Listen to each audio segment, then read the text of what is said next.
ಸುದ್ದಿ ತುಂಬ ಜಾಸ್ತಿ ಇದೆ, ಫಾಸ್ಟಾಗಿ ಹೇಳ್ತಾ ಹೋಗ್ಬೇಡ. ಸುಪ್ರೀಂ ಕೋರ್ಟ್ ಮುಂದೆ ಕೇಸ್ ಬಂದಿತ್ತು. ಪೊಲೀಸ್ ದೌರ್ಜನ್ಯದ ವಿರುದ್ಧ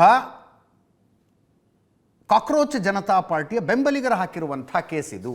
ನ್ಯಾಯ ಬೇಕು ಅಂತ ಇಂಟ್ರಡಕ್ಷನ್ನಲ್ಲೇ ಹೇಳಿದೆ. ಸುಪ್ರೀಂ ಕೋರ್ಟ್ ಬಹಳ ಸೆನ್ಸಿಟಿವ್ ಆಗಿ ಈ ಪ್ರಕರಣವನ್ನು ವಿಚಾರಣೆ ನಡೆಸುತ್ತೆ. ಸುಪ್ರೀಂ ಕೋರ್ಟ್ನ ಮುಖ್ಯ ನ್ಯಾಯಮೂರ್ತಿಗಳ ಒಂದು ಆಬ್ಸರ್ವೇಷನ್ನಲ್ಲಿ ಮಾಡಿದ ಕಮೆಂಟು, ಬಳಸಿದ ಶಬ್ದ ಕಾಕ್ರೋಚ್ ಜನತಾ ಪಾರ್ಟಿಯ ಜನನಕ್ಕೆ ಕಾರಣ ಆಯಿತು. ಅವರದ್ದೇ ಪೀಠದ ಮುಂದೆ ವಿಚಾರ ಬಂತು.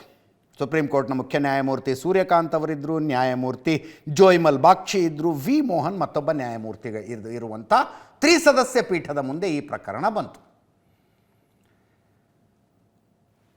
ವಿದ್ಯಾರ್ಥಿಗಳ ವಿರುದ್ಧ ದೌರ್ಜನ್ಯ ಆಗಿದೆ, ಪೊಲೀಸರು ಹಿಂಸಾಚಾರಕ್ಕೆ ಇಳಿದಿದ್ದಾರೆ, ಈಗ ಕೇಸ್ ಹಾಕಿ ಅವ್ರನ್ನ ಪೀಡನೆ ಮಾಡಲಾಗ್ತಾ ಇದೆ ಅಂತ.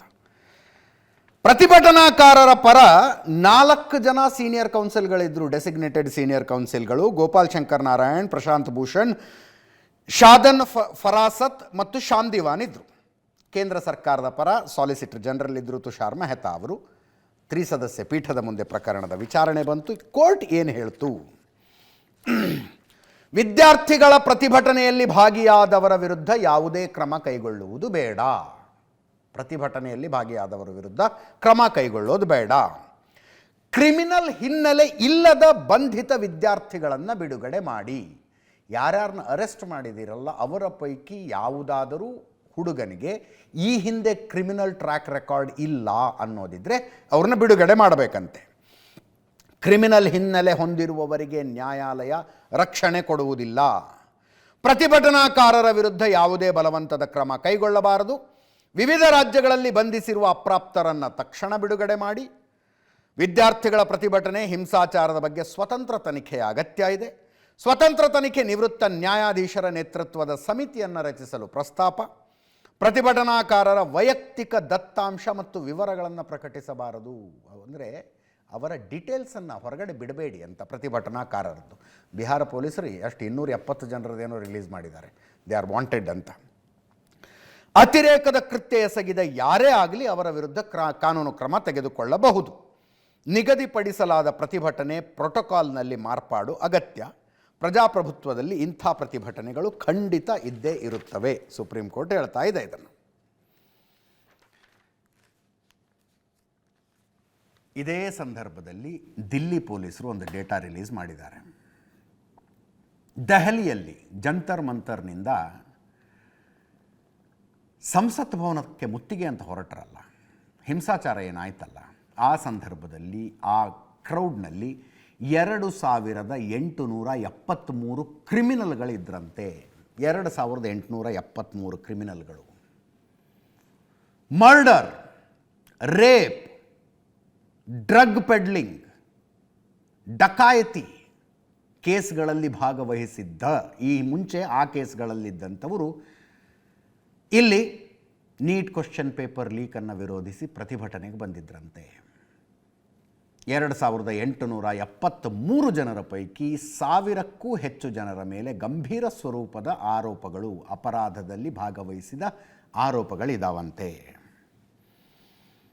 ಇದೆಲ್ಲ ಹೆಂಗೆ ಗೊತ್ತಾಯಿತು? AI ಬಂದಿದೆ. ನೀವು ಒಂದು ಕ್ಯಾಮರಾದ ಕಣ್ಣಿಗೆ ಸಿಕ್ಕು ಇದೇ ದೃಶ್ಯಗಳು ನೋಡಿ. ಅಲ್ಲೊಂದು ವ್ಯಾನ ನಿಲ್ಲಿಸ್ಕೊಂಡ್ಬಿಟ್ಟಿರ್ತಾರೆ. ಎಲ್ಲರ ಮುಖ ಕ್ಯಾಮ್ರಾದಲ್ಲಿ ರೆಕಾರ್ಡ್ ಆಗ್ತಿರ್ತವೆ. ಫೇಸ್ ಐಡೆಂಟಿಫಿಕೇಷನ್ ಟೆಕ್ನಾಲಜಿ ಅಷ್ಟೇ ಇದು. ಅದನ್ನು AI ಕೊಟ್ಟರೆ ನಿಮ್ಮ ಜಾತಕನೇ ಬಂದುಬಿಡುತ್ತೆ. ಪ್ರತಿಯೊಬ್ಬ ವ್ಯಕ್ತಿಗೂ, ಬಹುತೇಕ ವ್ಯಕ್ತಿಗಳಿಗೆ ಅವರದ್ದೇ ಆದ ಡಿಜಿಟಲ್ ಫುಟ್ ಪ್ರಿಂಟ್ಸ್ ಇರ್ತವೆ. ಸ್ಪೆಷಲಿ ಅಲ್ಲಿದ್ದವ್ರಿಗಂತೂ ಇರಲೇಬೇಕು. ಒಂದಲ್ಲ ಒಂದು ಕಡೆ ನಮ್ಮ ಫೋಟೋಗಳು ಇರ್ತವೆ, ಇಂಟರ್ನೆಟ್ನಲ್ಲಿ ಇರ್ತವೆ. ನಮ್ಮದು ಸೋಷಿಯಲ್ ಮೀಡಿಯಾ ಅಕೌಂಟ್ ಆಗಿರಬಹುದು, ಯಾರೋ ಏನೋ ದೊಡ್ಡ ಸಾಧನೆ ಮಾಡಿದಾಗ ಫೋಟೋ ಸಮೇತ ಸುದ್ದಿ ವರದಿ ಪ್ರಿಂಟ್ ಆಗಿರೋದಾಗಿರ್ಬೋದು, ಅಥವಾ ಇನ್ನೇನೋ ಕ್ರಿಮಿನಲ್ ಚಟುವಟಿಕೆಗಳಲ್ಲಿ ಭಾಗವಹಿಸಿದಾಗ ಎಲ್ಲೋ ಸುದ್ದಿ ಪ್ರಕಟ ಆಗಿ ಫೋಟೋ ಬಂದಿರಬಹುದು. ಫೇಸ್ ಐಡೆಂಟಿಫೈ ಮಾಡಿ ಇಂತಿಂಥ ಮಾಹಿತಿ ಇದೆ ನೋಡಿ ಇಂಟರ್ನೆಟ್ಟಲ್ಲಿ ಅಂತ ಕೊಟ್ಟುಬಿಡುತ್ತೆ AI. ಅದರ ಆಧಾರದ ಮೇಲೆ ಕಂಡು ಹಿಡಿದಿದ್ದು 2873 ಜನ. 92 ಜನ ಮಹಿಳೆಯರು ಮತ್ತು ಮಕ್ಕಳ ಮೇಲೆ ಲೈಂಗಿಕ ದೌರ್ಜನ್ಯ ಎಸಗಿದವರು ಪ್ರತಿಭಟನೆಗೆ ಬಂದಿದ್ದರಂತೆ. 61 ಜನ ಅತ್ಯಾಚಾರದ ಕೇಸ್ನಲ್ಲಿರುವವರು, 25 ಜನ ಲೈಂಗಿಕ ಕಿರುಕುಳದ ಕೇಸ್ನಲ್ಲಿರುವವರು, 229 ಜನ ಶಸ್ತ್ರಾಸ್ತ್ರ ಕಾಯ್ದೆಯ ಉಲ್ಲಂಘನೆ, ದುರುಪಯೋಗ ಅಲ್ಲ, 229 ಜನ ಅವರಿದ್ದರು. 67 ಜನ NDPSನಲ್ಲಿ ಅರೆಸ್ಟ್ ಆಗಿದ್ದವರು, ಮಾದಕ ವಸ್ತು ಕಳ್ಳ ಸಾಗಾಣೆ ಮಾರಾಟ ಅದರಲ್ಲಿ ಭಾಗಿಯಾಗಿದ್ದವರು 67 ಜನ. 6 ಜನ ಪೋಕ್ಸೋ ಕೇಸಿನಲ್ಲಿ ಬಂಧಿತರಾಗಿ ಜೈಲಿಗೆ ಹೋಗಿದ್ದವರು. 419 ಜನ ಡಕಾಯತಿ ಕಳ್ಳತನದಂಥ ಆರೋಪಗಳಲ್ಲಿ ಭಾಗಿಯಾಗಿದ್ದವರು, ಡಕಾಯತಿ ಕಳ್ಳತನದಂಥ ಕೃತ್ಯಗಳಲ್ಲಿ ಭಾಗಿಯಾಗಿದ್ದವರು 419 ಜನ. ಟೋಟಲ್ಲು 2873 ದಿಲ್ಲಿ ಪೊಲೀಸರು ಬಿಡುಗಡೆ ಮಾಡಿರುವ ಅಧಿಕೃತ ಮಾಹಿತಿ ಇದು. ಇನ್ನೊಂದು ಕಡೆ ಬೇರೆ ಬೇರೆ ರಾಜ್ಯಗಳಲ್ಲಿ ಇವರನ್ನು ಹುಡುಕೊಂಡು ಈಗ ಬಿಹಾರದಲ್ಲಿ ಜೋರು ಗಲಾಟೆ ಆಗಿದೆ. ಬಿಹಾರದಲ್ಲಿ ಭಾರೀ ಗಲಾಟೆ ಆಗಿದೆ. 270 ಶಂಕಿತರ ಫೋಟೋಗಳನ್ನು ಪೊಲೀಸರು ರಿಲೀಸ್ ಮಾಡಿದ್ದಾರೆ. 270 ಇವು ಗಲಾಟೆಯ ಫೋಟೋಗಳೇ. ಇವರು ಯಾರು ಅಂತ ಹುಡುಕೋದಕ್ಕೆ ಸಹಾಯ ಮಾಡಿ. ಒಬ್ಬನ ಬಗ್ಗೆ ಮಾಹಿತಿ ಕೊಟ್ಟರೆ 10,000 ರೂಪಾಯಿ ಬಹುಮಾನ ಅಂತೆ. ಒಬ್ಬನ ಬಗ್ಗೆ ಮಾಹಿತಿ ಕೊಟ್ಟರೆ 10,000 ಬಹುಮಾನ. ಪಾಟ್ನಾ, ಕಟಿಹಾರ್ ಸೇರಿ ಬೇರೆ ಬೇರೆ ಕಡೆಗಳಲ್ಲಿ ಗಲಾಟೆಗಳಾಗಿದ್ದವು.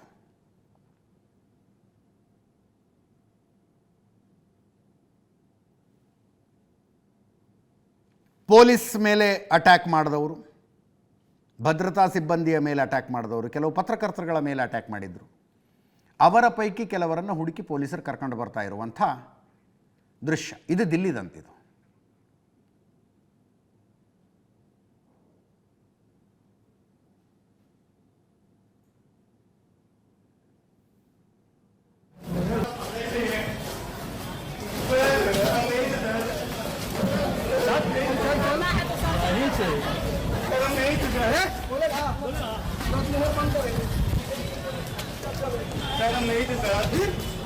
ನೋಡ್ರಿ, ಪ್ರಜಾಪ್ರಭುತ್ವ ಇರುವ ದೇಶ ಇದು.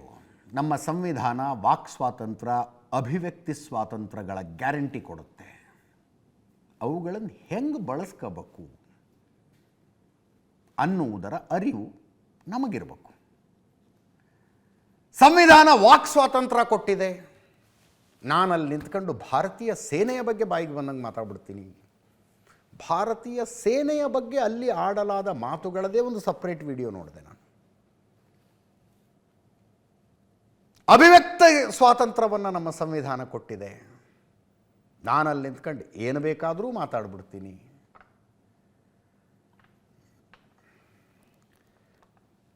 ಯಾವಾಗಲೂ ಹಕ್ಕುಗಳು ಬಾಧ್ಯತೆಗಳ ಜೊತೆಗೆ ಬರ್ತವೆ. ಅದನ್ನು ಅರ್ಥ ಮಾಡ್ಕೊಳ್ಳದೆ ಹೋದರೆ ಅಧ್ವಾನಗಳಾಗ್ಬಿಡ್ತವೆ. ಸ್ವಾತಂತ್ರ್ಯಕ್ಕೆ ಅದರ ಜೊತೆಗೆ ಬಾಲಂಗೋಚಿಯ ರೀತಿಯಲ್ಲಿ ಜವಾಬ್ದಾರಿ ಅನ್ನೋದು ಒಂದು ಬರುತ್ತೆ. ಸ್ವಾತಂತ್ರ್ಯ ಅಂದರೆ ಏನು ಬೇಕಾದರೂ ಮಾಡುವ ಸ್ವಾತಂತ್ರ್ಯ ಅಲ್ಲ, ಏನು ಬೇಕಾದರೂ ಮಾತನಾಡುವ ಸ್ವಾತಂತ್ರ್ಯ ಅಲ್ಲ. ಪ್ರತಿಭಟಿಸುವ ಹಕ್ಕು ಈ ದೇಶದಲ್ಲಿ ಕಟ್ಟ ಕಡೆಯ ನಾಗರಿಕನ ತನಕ ಪ್ರತಿಯೊಬ್ಬನಿಗೂ ಇದೆ. ಒಬ್ಬ ವ್ಯಕ್ತಿಯ ಮೂಲಭೂತ ಹಕ್ಕಿಗೆ ಧಕ್ಕೆಯಾದರೂ ಕೂಡ ಅದರ ರಕ್ಷಣೆಗೆ ಏನೇನು ಮಾಡಬೇಕು ಅಂತ ನಮ್ಮ ಸಂವಿಧಾನ ತುಂಬ ಸ್ಪೆಸಿಫಿಕ್ ಆಗಿ ಹೇಳುತ್ತೆ. ಒಬ್ಬ ವ್ಯಕ್ತಿಯ ಮೂಲಭೂತ ಹಕ್ಕಿಗೂ ಧಕ್ಕೆಯಾಗಬಾರದು. ಅದನ್ನೆಲ್ಲ ಕೊಟ್ಟಿರುವ ಸಂವಿಧಾನ ಕರ್ತವ್ಯಗಳನ್ನು ಒಂದಷ್ಟು ಹೇಳಿದೆಯಲ್ಲಪ್ಪ. ನಾವು ಕರ್ತವ್ಯಗಳನ್ನು ಮರೆತು ಬರೀ ಹಕ್ಕು ಹಕ್ಕು ಹಕ್ಕು ಹಕ್ಕು ಅಂತ ಹೋದಾಗ ಹಿಂಗಾಗ್ಬಿಡುತ್ತೆ.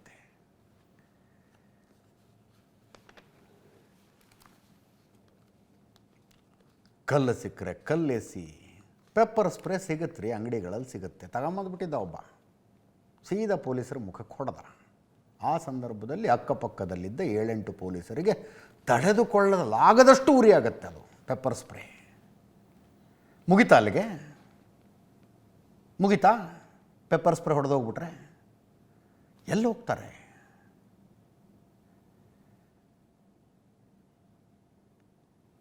ನೋಡಿ, ಇವರೆಲ್ಲ ಕ್ರಿಮಿನಲ್ ರೆಕಾರ್ಡ್ಸಿಗೆ ಬರ್ತಾರೆ. ನಾಳೆ ದಿವಸ ಗೌರ್ಮೆಂಟ್ ಜಾಬಿಗೆ ಅಪ್ಲೈ ಮಾಡ್ತಾರೋ ಏನೋ, ಪಾಸ್ಪೋರ್ಟಿಗೆ ಅಪ್ಲೈ ಮಾಡ್ತಾರೋ ಏನೋ, ಇನ್ಯಾವುದೋ ಪ್ರೈವೇಟ್ ಜಾಬಿಗೆ ಹೋಗ್ತಾರಪ್ಪ, ಪೊಲೀಸ್ ವೆರಿಫಿಕೇಷನ್ ಮಾಡಿಸ್ಕೊಂಬನ್ನಿ ಅಂತಾರೆ. ಶಾಂತ ಪ್ರತಿಭಟನೆ ಮಾಡಿದವ್ರಿಗೆ ಯಾರಿಗೂ ಈ ಸಮಸ್ಯೆ ಆಗಿಲ್ಲ. ಕೂತ್ಕೊಳ್ಳಿ, ಬೇಡಿಕೆಗಳನ್ನಿಡಿ, ಧಿಕ್ಕಾರ ಕೂಗಿ, ಯಾರಿಗೂ ಏನೂ ಸಮಸ್ಯೆ ಇಲ್ಲ. ಟಾಯ್ಲೆಟಲ್ಲಿ ಬಚ್ಚಿಟ್ಕೊಂಡಿದ್ದ ಅವನು.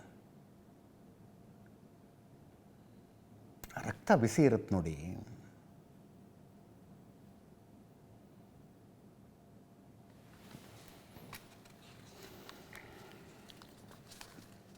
ಇವರುಗಳ ರಕ್ಷಣೆಗೆ ಕಪಿಲ್ ಸಿಬ್ಬಲ್ ಅವರು 1 ಕೋಟಿ ರೂಪಾಯಿ ದುಡ್ಡು ಕೊಟ್ಟಿದ್ದಾರೆ. ಅಂದರೆ ಲೀಗಲ್ ಏಡ್ ಕೊಡೋದಕ್ಕೆ.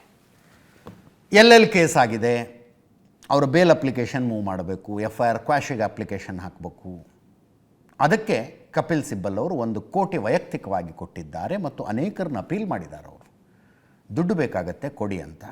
ಜೊತೆಗೆ ವಕೀಲರುಗಳಿಗೆ ಅಪೀಲ್ ಮಾಡಿದ್ದಾರೆ. ಒಂದು ವೆಬ್ಸೈಟ್ ಮಾಡ್ತೀವಿ, ನೀವು ಎಲ್ಲೆಲ್ಲಿದ್ದೀರಿ ಅನ್ನೋದರ ಮಾಹಿತಿ ನಮಗೆ ಕೊಡಿ, ನೀವು ಯಾರ ಪರವಾಗಿ ವಕಾಲತ್ ಹಾಕಬೇಕು ಅಂತ ನಿಮ್ಮ ಜೊತೆಗೆ ನಾವು ಕಮ್ಯುನಿಕೇಟ್ ಮಾಡ್ತೀವಿ ಅಂತೆಲ್ಲ ಮಾತಾಡಿದ್ದಾರೆ. ಕೇಳಿಸ್ಕೊಳ್ಳಿ. कि किस जगह पे क्या हुआ है, किस छात्र को, किस प्रोटेस्टर के खिलाफ कार्रवाई हुई है, चाहे कि मुफस्सिल में हुई हो, वहां कौन वकील है जो हमारी मदद कर सकता है. ठीक है, फिर ये लोग वेबसाइट बनाएंगे, मैं नहीं करूंगा, ये लोग खुद वेबसाइट बनाएंगे. उस वेबसाइट पे जो वकील लोग मदद करना चाहते हैं वो अपना नाम देंगे, कहाँ वो रहते हैं, किस तरह से मदद करेंगे, प्रो बोनो मदद करेंगे या उनके पास कुछ थोड़ा बहुत देना पड़ेगा. तो इस संदर्भ में मैंने कहा है कि मैं अपनी ओर से 1 करोड़ रुपया दूंगा, अपनी ओर से 1 करोड़ रिपोर्ट दूंगा. और साथ में ये आग्रह करूंगा हिंदुस्तान के वकीलों को और बाकी लोगों को कि वो भी हमारा इस फंड में पैसा दें, ताकि हम हर जगह जहां भी कानून का दुरुपयोग होगा, जहां भी पीसफुल प्रोटेस्ट के खिलाफ गलत मुकदमे करे जाएंगे, तो हम उनके लिए खड़े, हमारे वकील उनके लिए खड़े होंगे सारे हिंदुस्तान. ಇನ್ನು ಪಂಜಾಬ್ನಲ್ಲಿ 4.5 ವರ್ಷದಲ್ಲಿ 6 ಕ್ವಶನ್ ಪೇಪರ್ಗಳು ಲೀಕ್ ಆಗಿದ್ದಾವಂತೆ. ಧರ್ಮೇಂದ್ರ ಪ್ರಧಾನ್ ರಾಜೀನಾಮೆ ಕೊಡ್ತಾರೆ ಅನ್ನೋದಾದರೆ ಪಂಜಾಬ್ನಲ್ಲೂ ಶಿಕ್ಷಣ ಸಚಿವರು ರಾಜೀನಾಮೆ ಕೊಡಲಿ, ಸಂಬಂಧಿಸಿದ ಸಚಿವರು ರಾಜೀನಾಮೆ ಕೊಡಲಿ ಅಂತ BJPಯವರ ಪ್ರತಿಭಟನೆ, ಕಾಂಗ್ರೆಸ್ನವರದ್ದು ಪ್ರತಿಭಟನೆ. ಕಾಂಗ್ರೆಸ್ ಅಲ್ಲಿ ಪ್ರಿನ್ಸಿಪಲ್ ಅಪೋಸಿಷನ್, ಅವ್ರದ್ದು ಪ್ರತಿಭಟನೆ. BJP ಕಾಂಗ್ರೆಸ್ ಪ್ರಕಾರ 4.5 ವರ್ಷಗಳಲ್ಲಿ 6 ಕ್ವಶನ್ ಪೇಪರ್ ಲೀಕ್ಗಳ ಪಂಜಾಬ್ನಲ್ಲಾಗಿದ್ದಾವೆ. ಭಗವಂತ್ ಸಿಂಗ್ ಮಾನ್ ಮತ್ತು ಅರವಿಂದ್ ಕೇಜ್ರಿವಾಲ್ರ ಪ್ರಕಾರ ಒಂದೂ ಆಗಿಲ್ಲ. ದಿಲ್ಲಿ, ಪಂಜಾಬ್ನಲ್ಲಿ ಆಮ್ ಆದ್ಮಿ ಪಕ್ಷ ಸರ್ಕಾರ ನಡೆಸಿದಷ್ಟು ಕಾಲ 1 ಕ್ವಶನ್ ಪೇಪರ್ ಲೀಕ್ ಆಗಿಲ್ಲ. ಇನ್ನು ಧರ್ಮೇಂದ್ರ ಪ್ರಧಾನ್ ರಾಜೀನಾಮೆಯ ನಂತರ ಸಕ್ಸಸ್ ಪಾರ್ಟಿಯೊಂದನ್ನು CJP ಅವ್ರು ಮಾಡಿದ್ರಲ್ಲ, ಒಂದು 200 ಜನರಿಗೆ ನಾವು ಪಾರ್ಟಿ ಕೊಡಬೇಕಾಗಿತ್ತು ಅಂತ ಒಂದು 5 ಸ್ಟಾರ್ ಹೋಟೆಲ್ನಲ್ಲಿ ಪಾರ್ಟಿ ಮಾಡಿದ್ರು, ಡ್ಯಾನ್ಸ್ ಮಾಡಿದ್ರು, ನರೇಂದ್ರ ಮೋದಿ ಪ್ರಧಾನಮಂತ್ರಿಗಳನ್ನು ಮಾಕ್ ಮಾಡಿದ್ರು. ಇದರ ಬಗ್ಗೆ ಬೇರೆ ಬೇರೆ ಚರ್ಚೆಗಳು ನಡೆದವು. ಅದರಲ್ಲಿ ಏನು ತಪ್ಪಿದೆ ಬಿಡಿ, ಪ್ರೊಟೆಸ್ಟ್ ಸಕ್ಸಸ್ ಆಯಿತು, ಪಾರ್ಟಿ ಮಾಡಿದ್ದಾರೆ ಅಂತ ಕೆಲವರು, this is not a good sign ಅಂತ ಇನ್ನು ಕೆಲವರು. ರತ್ನಾ ಸಿಂಗ್ಗೆ ಪ್ರಶ್ನೆ ಕೇಳಲಾಯಿತು. CJPಯ ವಕ್ತಾರೆ ರತ್ನಾ ಸಿಂಗ್ಗೆ ಸ್ಪೆಸಿಫಿಕ್ ಆಗಿತ್ತು ಪ್ರಶ್ನೆ.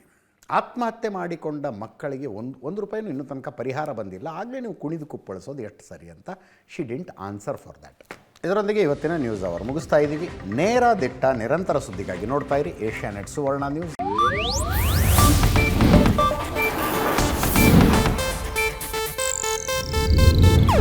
ಇದು ಏಷ್ಯಾನೆಟ್ ನ್ಯೂಸ್ ನೆಟ್ವರ್ಕ್ ಪ್ರಸ್ತುತಿ.